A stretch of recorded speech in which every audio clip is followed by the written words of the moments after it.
अस्सलाम वालेकुम वरहमतुल्लाहि वबरकातुहू। उम्मीद है आप सब खैरियत से होंगे। अल्हम्दुलिल्लाह मैं भी खैरियत से हूँ। तो टाइम वेस्ट किए बगैर आओ कि आज की जो वीडियो है उसको शुरू करते हैं। आज की वीडियो का टॉपिक ऊपर दिया गया है, difference between economic growth and economic development. Economic development and economic growth are the core issues of economic literature. Generally, both terms are used to expressing the idea of economic progress, but economists draw a distinction between two terms. अब वो कहता है कि ये दोनों जो है ना इकोनॉमिक के कोर इश्यूज हैं। ठीक है ना, दोनों जो है ना एक्सप्रेस करते हैं इकोनॉमिक प्रोग्रेस को, इकोनॉमी की तरक्की को जो है ना, ये मुआशी तरक्की को शो करते हैं दोनों। लेकिन जो इकोनॉमिस्ट्स हैं, ठीक है ना, उन्होंने इनके दरमियान थोड़ा सा फ़र्क बयान कर दिया है कि ओके। तो first of all economic growth को देख लेते हैं, उसके डिफरेंट ऑथर्स की डेफिनेशन भी देख लेते हैं, फिर हम इकोनॉमिक डेवलपमेंट पे आ जाएंगे।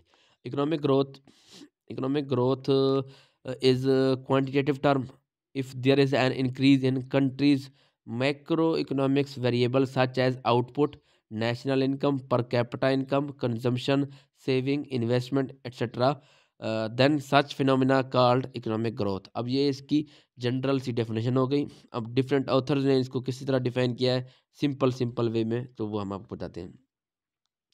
अब इस इधर देख लें कि ये क्वांटिटेटिव टर्म है। इसमें मतलब है कि कंट्री के मैक्रो इकोनॉमिक्स, बड़े पैमाने के जो आउटपुट्स हैं, नेशनल, ये सब चीज़ें जो है ना इसकी इकोनॉमिक ग्रोथ में शामिल होंगी। अब देखते हैं आगे मेडिसन। ठीक है ना, मेडिसन क्या कहता है, the rising of income level is economic growth in rich countries. अब अमीर मुल्कों में जो है ना इकोनॉमिक लेवल, इनकम लेवल अगर बढ़ेगा तो उसे इकोनॉमिक ग्रोथ कहते हैं। किंडल बर्गर क्या कहता है, economic growth means more output, मतलब है कि हम ज़्यादा प्रोड्यूस करें तो ये इकोनॉमिक ग्रोथ कहलाता है। अब इकोनॉमिक डेवलपमेंट में आ जाते हैं। Economic development is qualitative term. अब वो क्वांटिटेटिव टर्म थी, अब ये क्वालिटेटिव टर्म है। It means continued increase in real national income of a country over a long period of time. Moreover, it is also included with technical and industrial changes in the society. ये इसकी general definition हो गई simple सी। अब इसके different authors की वो कर लेते हैं। मेडिसिन क्या कहता है, वो कहता है the rising of income level in poor countries. अच्छा, अब ये फ़र्क समझ लें कि इकोनॉमिक डेवलपमेंट जो है ना, उसमें अगर इकोनॉमी जो है ना प्रोग्रेस करेगी तो वो इकोनॉमिक डेवलपमेंट मतलब पुअर कंट्रीज़ में अगर इकोनॉमिक प्रोग्रेस करेगी तो वो इकोनॉमिक डेवलपमेंट कहलाएगी। और अगर रिच कंट्री में करेगी प्रोग्रेस इकोनॉमी, तो वो जो है ना क्या कहलाएगी, इकोनॉमिक ग्रोथ रिच कंट्री में। किंडल बर्गर क्या कहता है, economic development means both more output and changes in technical and institutional arrangements by which it is produced and distributed. अब वो कह रहा है कि ये दोनों चीज़ें हैं, एक तो मोर आउटपुट है इकोनॉमिक डेवलपमेंट, और दूसरा ये है कि टेक्निकल चेंज, मतलब डिफरेंट मशीनरीज, डिफरेंट साइंस के ज़रिए, मतलब साइंस एंड टेक्नोलॉजीज़ के ज़रिए जो है ना प्रोडक्शन को मज़ीद बढ़ाया जाए, उसको वो किया जाए। अब मियर एंड बाल्डविन ने इसे क्या कहा है, the process whereby an economy real national income increases over a long period of time, and if the increase in real national income is more than population increase, then per capita real national will also increase। ये एक proportional है, ठीक है ना, तो आप इसे समझ लीजिएगा। बाकी मैं बताऊंगा लेकिन टाइम खैर मैं बता ही देता हूँ।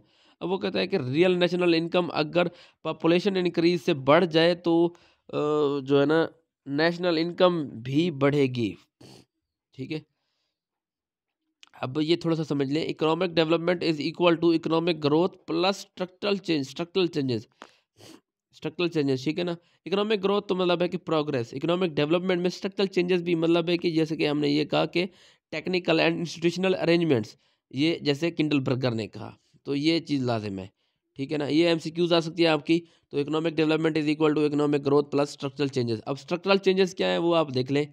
Following are the structural changes, occupational structure changes, sectoral structure changes, national industrial, ये सारे जो है ना। अब ऑक्यूपेशनल स्ट्रक्चर चेंजेस क्या है, the percentage share of labor force would change from the primary sector, uh, और टू द सेकेंडरी सेक्टर। अब वो कहता है कि जो परसेंटेज लेबर फोर्स होती है ना, वो छोटे शोबे से बड़े शोबे में जो है ना चली जाती है। मतलब फार्मिंग से, खेती बाड़ी से, माहीगिरी से, फिशिंग, माइनिंग, मतलब है कि कान की खुदाई और फूड स्टफ्स एक्सेट्रा, मतलब बेकरीज वगैरह से जो है ना इंडस्ट्रियल बेस्ड। सेकेंडरी सेक्टर क्या है, इंडस्ट्रियल बेस्ड में जो है ना काम करने के लिए चली जाती हैं। अब वो sectoral structural changes of national income. अब ये क्या है, an economy has different sectors which contributes to the national economy. अब मुख्तलिफ सेक्टर्स होती हैं जो इकोनॉमी में कंट्रीब्यूट्स करते हैं किसी भी मुल्क की। During these structural changes the contribution of different sectors would change. अब इनकी जो कंट्रीब्यूशन है डिफरेंट सेक्टर्स की, वो चेंज होती रहती है ड्यूरिंग स्ट्रक्चरल चेंजेस में। अच्छा, the share of primary sectors falls and the share of the secondary and service rises. अब वो कहता है कि चेंजेस ये होती हैं कि प्राइमरी सेक्टर का जो शेयर है ना, कंट्रीब्यूशन है, वो कम हो जाती है, लेकिन जो है ना सेकेंडरी सेक्टर की जो सर्विस है या उसकी कंट्रीब्यूशन है वो बढ़ जाती है। मतलब है कि अमला वहाँ से यहाँ शिफ्ट हो जाता है, तो यहाँ की प्रोडक्शन बढ़ जाती है और वहाँ की कम हो जाती है। Industrial production structure. अब ये क्या है, the share of capital good increases and the share of consumer goods decreases. अब कैपिटल गुड्स और कंज्यूमर गुड्स ये आप मजीद देख लीजिएगा, मैं टाइम नहीं वेस्ट करता। अब वो कह रहा है कि कैपिटल गुड इंक्रीज हो, ठीक है ना, कंज्यूमर गुड डिक्रीज हो, and the economy converts into industrial based from agrarian based. अब वो कह रहा है कि प्राइमरी से हम सेकेंडरी में अगर शिफ्ट हो जाएंगे, ठीक है ना, असल में कहने का ये मकसद है, तो हमारा जो ना इंडस्ट्रियल प्रोडक्शन स्ट्रक्चर ये होगा। अब प्राइमरी जो है ना खेती बाड़ी माहीगिरी वगैरह है, और जो सेकेंडरी सेक्टर्स हैं वो इंडस्ट्रियलाइजेशन है। Okay, structure of foreign trade.